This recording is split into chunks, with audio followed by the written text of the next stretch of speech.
اور یہ بھی ان کو حکم دیں کہ یہ بکل مار کر رکھیں، لپیٹ کر رکھیں اپنی اوڑنیوں کو اپنے گریبان کے اوپر. یعنی اللہ تعالیٰ نے ایک عورت کے لیے جو ہے وہ مرد کے اعتبار سے اٹریکشن کا ذریعہ جو ہے وہ اس کا سینہ بنایا ہے. تو ایک اوڑنی جو ہے ایسی ہونی چاہیے جو سینے کو بھی ڈھانپ کے رکھے. ایک تو قمیض ہے، قمیض کے اوپر ایک اوڑنی ایسی جو کہ سینے کو ڈھانپ کے رکھے. اب یہ آیات جو ہیں ان میں چہرے کا پردہ اور بڑی چادر لینے والا ذکر موجود نہیں، وہ سورۃ الاحزاب میں پہلے ہی حکم آ چکا ہے. یہ اضافی حکم آیا ہے اس اعتبار سے کہ یہ وہ پردہ ہے جو انہوں نے اپنے محرم رشتوں کے سامنے بھی کرنا ہے، کہ انہوں نے اپنے سینے کو ڈھانپ کے رکھنا ہے، اپنے سر کو ڈھانپ کے رکھنا ہے، اور چہرہ بے شک کھلا رہے لیکن ان رشتہ داروں کے سامنے کہ جو اس کے محرم ہے. خاوند جو ہے وہ ایسا محرم ہے جس کے سامنے اس کا کسی چیز کا پردہ نہیں ہے. خاوند کے علاوہ جتنے رشتے ہیں ان کے سامنے صرف وہی چیز کھولی جا سکتی، یعنی یہ چہرے کی ٹکیا، یہ ہاتھ اور پاؤں. تو وہ خصوصاً اہتمام کریں. وَلَا يُبْدِينَ زِينَتَهُنَّ، اور وہ اپنی زینت کو ظاہر نہ کریں، یعنی بناؤ سنگھار کو، اسی طریقے سے اپنے چہرے کو. چہرہ ظاہر بہت بڑی زینت ہے. اب یہ کوئی بیوقوف ہے جو کہتا ہے کہ چہرہ زینت نہیں ہے؟ ان سے پوچھیں جب آپ لوگ شادی کرنے جاتے ہیں تو آپ کہتے ہیں کہ جی ہمیں صرف ہاتھ دکھا دیں، پاؤں دکھا دیں، چہرہ دکھانے کی ضرورت نہیں ہے. تو چہرہ بھی زینت میں شامل ہے. تو اللہ تعالیٰ ہمارا ہے کہ وہ اپنی زینت یعنی چہرہ یا اس طرح کی چیزیں وہ ظاہر نہیں کر سکتی، مگر اب آگے وہ رشتے آ رہے ہیں کہ جن کے اوپر وہ جو ہے اپنا سینہ ڈھانپ کر، اسی طریقے سے سر پہ چادر لے کر صرف چہرے کی ٹکیا اور ہاتھوں کو کھول سکتی ہیں. وہ زینت جو عام زینت ہے گھروں کے اندر، یہ گھر کے پردے کا ذکر سورۃ النور کے اندر ہے، اور جو باہر نکلنے کا پردے کا ذکر ہے وہ اس سے پہلے سورۃ الاحزاب میں گزر چکا ہے. وہ انشاءاللہ اگلی آیات کے اندر ہم ڈسکس بھی کریں گے.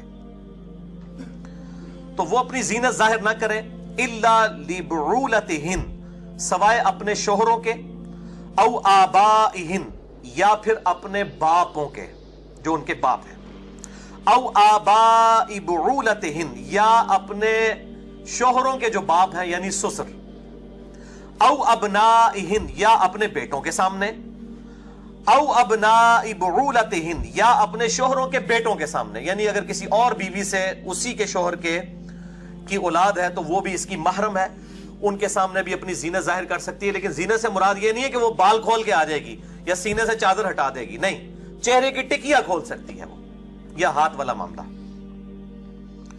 او اخوانہن، یا اپنے بھائیوں کے سامنے، او بنی اخوانہن، یا اپنے بھتیجوں کے سامنے، او بنی اخواتہن، یا اپنے بھانجوں کے سامنے، او نسائہن، یا پھر اپنی خاندانی عورتیں ہیں ان کے سامنے. ہر عورت کے سامنے ایک خاندانی عورت اپنا چہرہ بھی نہیں کھولے گی. میں نے پچھلی دفعہ بخاری اور مسلم کے ریفرنس سے بتایا کہ ایک ہیجڑا تھا جو کہ اس قسم کا تھا. آپ صلی اللہ علیہ وسلم نے اپنی محات کو منع کیا کہ ہیجڑے بھی اس طرح کے جو ولگر گفتگو کرتے ہیں یہ تمہارے پاس نہ آئے. میں پچھلی دفعہ ڈیٹیل سے ڈسکشن کر چکا ہوں 161A میں، آج میں اس کی تفصیل میں نہیں جاؤں گا. خاندانی عورتیں، بازاری عورتیں جو ہیں ان سے پردہ ہی کرنا ہوگا. اب یہ دیکھیں کتنی ڈیٹیل لسٹ آ رہی ہے. یعنی یہ ڈیٹیل لسٹ اس لیے کہ اللہ تعالیٰ کے لیے یہ سینسٹیو ایشو ہے. یعنی مسلمان جو معاشرہ ہے وہ کوئی آزاد معاشرہ تو نہیں ہے، وہاں سیکس ڈسپلن ہے، اور سیکس ڈسپلن کے بغیر جو ہے وہ معاملات چل نہیں سکتے. او ما ملکت ایمانہن، یا پھر ان کے جو ہاتھوں کا مال کنیزیں ہیں جو ان کے سامنے بھی اپنا چہرہ کھول سکتے ہیں. او التابعین غیر اولی الاربۃ من الرجال، یا پھر ایسے نوکر کہ جو عورتوں کی خواہش نہ رکھتے ہوں ان کے سامنے بھی وہ اپنے چہرے کی ٹکیا کھول سکتے ہیں چاہے وہ محرم نہ بھی ہوں.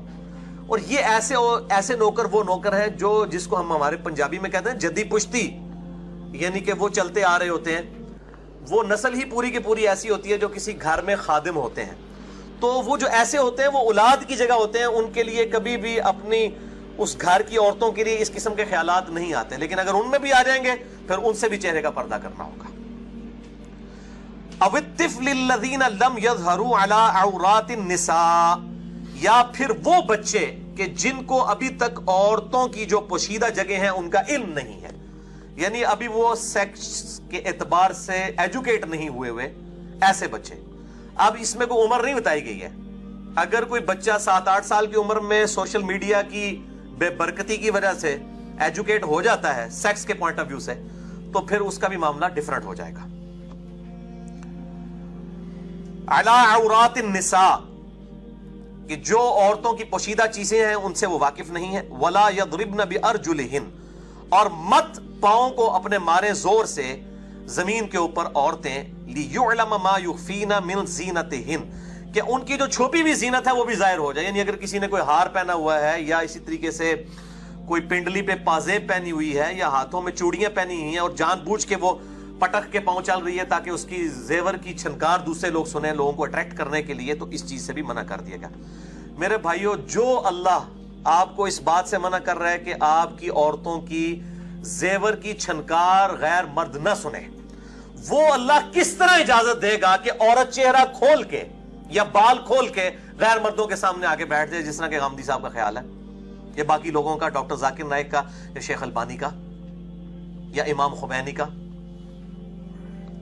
تو یہ عقل کو بھی استعمال کرنا چاہیے.